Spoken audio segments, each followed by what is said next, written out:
केंद्रीय ऊर्जा मंत्रालय के द्वारा पिछले 10 वर्ष की उपलब्धि और भविष्य की योजनाओं को लेकर संवाददाता सम्मेलन किया गया, जिसमें केंद्रीय ऊर्जा मंत्री मनोहर लाल, ऊर्जा राज्य मंत्री श्रीपाद नायक और ऊर्जा मंत्रालय के सचिव पंकज अग्रवाल शामिल हुए।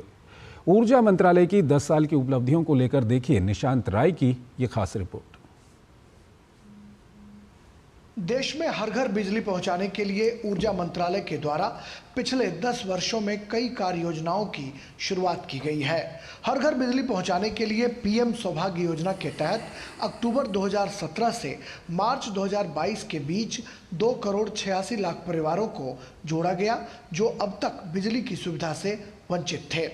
ऊर्जा मंत्री मनोहर लाल ने बीते 10 वर्षों में पावर सेक्टर की उपलब्धियों को बताते हुए कहा है कि दीनदयाल उपाध्याय ग्रामीण विद्युतीकरण योजना के तहत 18,374 गांवों का विद्युतीकरण किया गया। 2014 में ग्रामीण क्षेत्र में जहां 12.5 घंटे बिजली आती थी, अब औसतन 22.6 घंटे बिजली रहती है। 2014 में 168 गीगावाट बिजली का उत्पादन होता था, जो जनवरी 2025 में 245 गीगावाट के स्तर तक पहुंच चुका है। नवीकरणीय ऊर्जा के माध्यम से 2014 में जहां 75 गीगावाट के उत्पादन जनवरी 2025 में बढ़कर 212 गीगावाट पर आ गया, वहीं साल 2030 तक सौर और पवन ऊर्जा जैसे माध्यमों से 500 गीगावाट उत्पादन का लक्ष्य है, जिसमें न्यूक्लियर भी शामिल है। हमने देश में टारगेट रखा है कि 100% हाउस होल्ड इलेक्ट्रिफिकेशन ये हमारी हो, और उस ओर हमने काफ़ी काम किया है। जैसे भी सौभाग्य योजना है, उसमें पिछले वर्ष में 2,86,00,000 हाउस होल्ड्स को ये हमने टारगेट पूरा किया है। ऊर्जा मंत्रालय के मुताबिक बिजली की आपूर्ति के लिए ट्रांसमिशन सिस्टम को भी मजबूती प्रदान की गई है। 2013-14 में 2,91,000 सर्किट किलोमीटर की ट्रांसमिशन लाइन अब 4,51,000 सर्किट किलोमीटर तक पहुंच गई है, जिसको भविष्य में और भी विस्तार देने की योजना है।